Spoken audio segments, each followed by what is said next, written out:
My husband cheated on me after 10 years of marriage, so I married his best friend and made him watch. I am using a different account so that my husband doesn't know. Before meeting my current husband, I was married to my ex-husband, Dave. Dave and I met when we were 5 years old. He moved into our neighborhood when he was 5. He was this cute boy next door. We became inseparable. Even our parents joked that when we would be adults we would be married. Ever since I knew the concept of marriage, I was determined that I would marry Dave. We were like soulmates. We had the same interests. The same hobbies, the similar thoughts. He was my first everything. My first kiss, my first boyfriend. The guy I lost my virginity. Among our friends we were the perfect couple. After graduating high school, we immediately got married. I got into a good school, but I decided to study with Dave. We got married right after we finished high school. Our parents helped us find an apartment closer to our school. We worked hard. We would often talk about having kids. On our 6th anniversary we decided that we would try for a baby next year. I still remember the day when we were teenagers and cuddling. We already decided what our babies' names would be. During our 7th year of marriage, my mom got sick, so I had to stay with her for a while. I was planning to do something special for our 7th year anniversary. So I left early to surprise him. I went to my bedroom and there I saw my husband freaking another girl in our marital bed. I can never get that image out of my head. My husband saw me and his face turned pale. I don't know what happened, but I threw up right in the spot. My husband was giving me the usual "it's not what it looks like, I am sorry." It was a mistake. I locked myself in the bathroom. I somehow mustered my strength and called my friend to pick me up and just don't listen to Dave. When my friend arrived she charged at Dave. She grabbed some of my things and we left. I was in a catatonic stage at that point. Eventually my parents knew, they supported on whatever decision I would make. Dave's parents however wanted us to be together. There was a huge fight but eventually we settled for divorce. My whole fairy tale fantasy just shattered. I was spiraling into depression. My parents booked me a therapy. For 2 years I was like a living corpse. After that my friend pushed me to go on a date. I did, but no one even came close to Dave. I was searching for Dave in every guy. But they all failed to live up to the expectation. That is when I met my now husband, Jay. Jay was the opposite of Dave. Dave was funny, he would be the life of the party. I remember one time he made me laugh so hard that I fell from my chair. But Jay was not funny like Dave. He would use humor only as clapbacks and if he wants to insult someone. He was also very stoic and closed off, pretty boring to my taste. On our first date, I asked him some questions like what is your favorite movie? He told me he doesn't watch movie.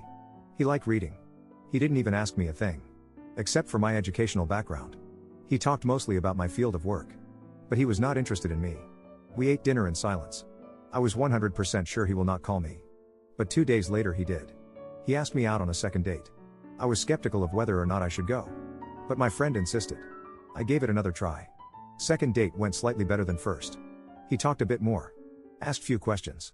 We were taking it slow. He was opening up until the 6th date when he finally hooked up. TMI, it was amazing. I am someone who has a snack after having intimacy. I was craving for some, so I asked him if I could grab something from his pantry. Even a bread and cheese sandwich will do. He told me to stay there and he went out. I was kinda confused. He came back after 20 minutes with takeout food. It was something I really liked, orange chicken. I asked how he knew. He told me you told me on our previous date. I melted right there. Dave and I have been together for most of my life. But he never made the effort of going out and get me something. That's when I knew even if he was not my soulmate I was madly in love with him. We dated for 3 years and got married. I came to know about Jay's family too. His mom and dad were drug addicts who died of overdose.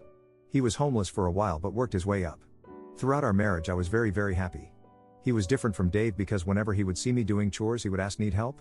He helped me through my trauma from Dave by arranging a therapist that specializes in infidelity. He may not be a person of words but his actions tells me that he loves me. When I was pregnant with our daughter, I would wake him up in the middle of the night to either get me food or rub my feet. He would say yes, ma'am, and get to work. I love him. Even after 15 years of marriage my love has not stopped. He is still the stoic man I fell in love with. After meeting him I stopped believing in the concept of a soulmate. He was not mine but we somehow make it work. I love you, Jay. Thanks for being there in my life. And anyone who is wondering what happened to Dave, he is getting his 3rd divorce. His mom blames me for his downfall but she refuses to see that her son cheated on his every marriage. Now for a few important comments. Commenter, who knows, maybe Jay is your soulmate. He seems to be more ideally suited to you from the beginning than Dave ever was. Op, from the outside we do not look like soulmates. Dave and I were the typical girl next door and boy next door kind of people. Jay was more closed off. Initially when I was dating him he was really rude in my opinion. He also has a bad temper towards people who screw up. But other than that he is good and kind. He helps those who genuinely needs help. Another commenter said, after reading this, all I can say is frick Dave, metaphorically, and frick Jay, literally, in several positions, then have a nice dessert. I'm glad to hear you are happy, Hope you, Jay, and your kids have many, many more happy years ahead of you. Op replied, frick Jay, literally, in several positions, then have a nice dessert. I've been doing that for 18 years lol. And he still gets me snack. Less than 3 another commenter said, his mom blames me for his downfall because it can't be the fault of her freaking child being an immoral faulty human being, could it? I am Polly. I have a different attitude to intimacy around a relationship, but promises are promises regardless, commitment is commitment no matter what flavor, and Dave is clearly emotionally incomplete.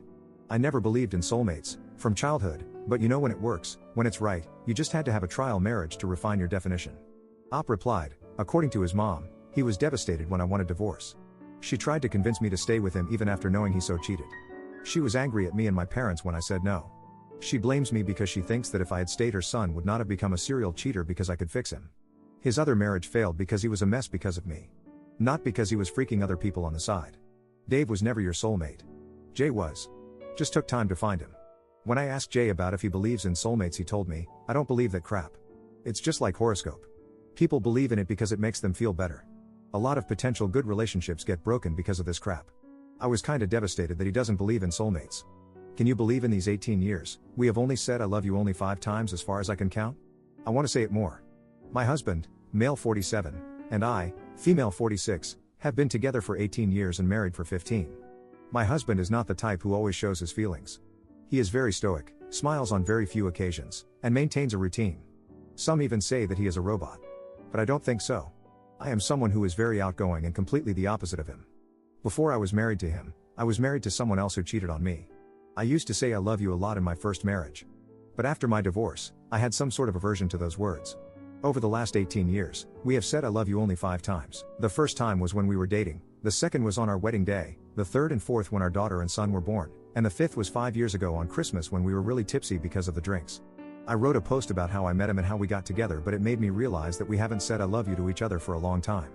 But it didn't bother me. Even if he never said it, he always shows that he loves me in his actions. He does chores for me, he would always give me a foot massage, make me my favorite dish, even kiss me out of the blue. I do not have any complaints. He is the best husband anyone could ever ask for. But this was something that has been in the back of my mind for a while. We cuddle, we hang out, we make love, but still no I love you-s. I would love to hear it and say it more often, but somehow it just makes me nervous. I decided to buckle up and just say it. It's just 3 words. So yesterday when he was reading a book on the couch, I stood in front of him and said, I love you.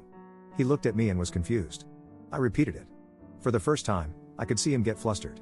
He told me okay. I was a little disappointed by his response. I thought he just didn't love me anymore.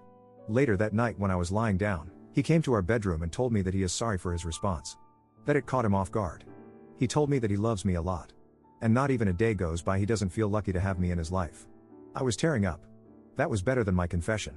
I asked him why don't we say that often. He told me that he doesn't say it because throughout his entire life no one has said it to him except for me. His parents were drug addicts who cared less for him. He had to start working since 14. He grew up in hardships, so saying I love you-s are weird for him. But also he feels like we didn't have to tell each other when we express it with our actions way more. I told him I want to say it more now and want him to say it back if that's okay with him. I saw him smile for a while. He said it is fine as long as I want it. I don't think we need to say it when we know we love each other a lot. We will probably stop saying it after a few days and go back to our mundane events lol. A lot of you people have been asking me and personally messaging me about Jay's upbringing and how he managed to survive. Well, I am not sure if I am the right person to talk about his personal life. I mean, I heard some parts which really made me cry. Therefore, I will try to summarize it. So, my husband Jay is an only child. His mom and dad were from a poor family. They were drug addicts. His household was a mess. He remembers his father pushing him down the stairs when he was like 8. Jay mostly grew up with his grandfather, his mom's dad. As far as I know, his mom was not allowed to come to his grandfather's house. Jay mostly spent his weekdays at his house. His mom and dad didn't care. They were always high and had odd visitors. His grandfather taught him a lot of things. Like handling tools, woodwork, electric repair stuff. Ever since he was little, with some advice from his grandfather, he learned that his parents are very useless. He has to survive on his own. All they know is how to do drugs and invite people for having group intimacy. He started doing odd jobs like dog sitting, car and window washing, gardening. He also tutored from time to time. Shortly after, his parents died of overdose. He became a permanent resident of his grandfather's house. He worked so that he could afford to go to college. His grandfather had little money for him. But it wasn't enough. He thought about joining the army at 18, but he failed the physical test. When he was 17, his grandfather died of a heart attack. His grandfather lived in a rented house, so Jay couldn't live there anymore. He was forced to live in a homeless shelter throughout his high school. He even got bullied and got in trouble for standing up for his bullies. But since he was a good student, he didn't face serious repercussions. He left the homeless shelter when a pastor from their local church took him in. He knew Jay because he worked in the church for a while. The pastor was a nice guy. He funded his living and also helped him get a scholarship to a good university. Jay studied finance and business. His entire childhood, he lived in poverty. So, he was obsessed with learning how to make money. He made some connections which landed him a good part-time job during his final year. I met Jay through my friend. She worked in the same company as him. He worked as an investment banker at that time. And the rest you all know. This is pretty much it. I understand why he is so stoic and doesn't show his emotions. I once asked out of curiosity that he saw the harsh reality of life, but still, how does he manage to stay good? He once told me about this couple whose children he used to tutor. They were a really happy family in his eyes. The husband loved his wife. He mentioned that the husband would always have a hand on his wife's body as a form of affection. Their children were also well behaved and had a good childhood. From that moment he knew he wanted a family like that. Because he never had a complete family. But he was sure that somebody would not be able to love him because he doesn't know how to show love.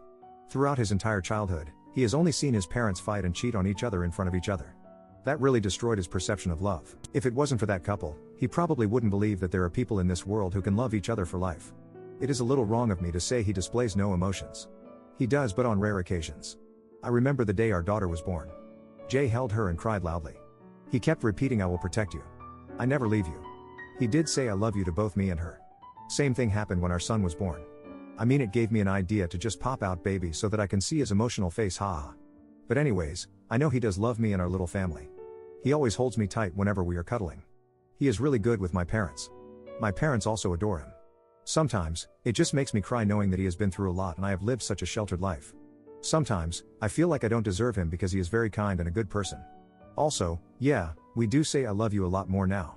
I just wanted to give big thanks to everyone for who has been kind and supportive. I cannot imagine that so many people will come through because of my post. A lot of you suggested therapy. TBH, I did in the past, but my husband brushed it off by saying his past rarely bothers him.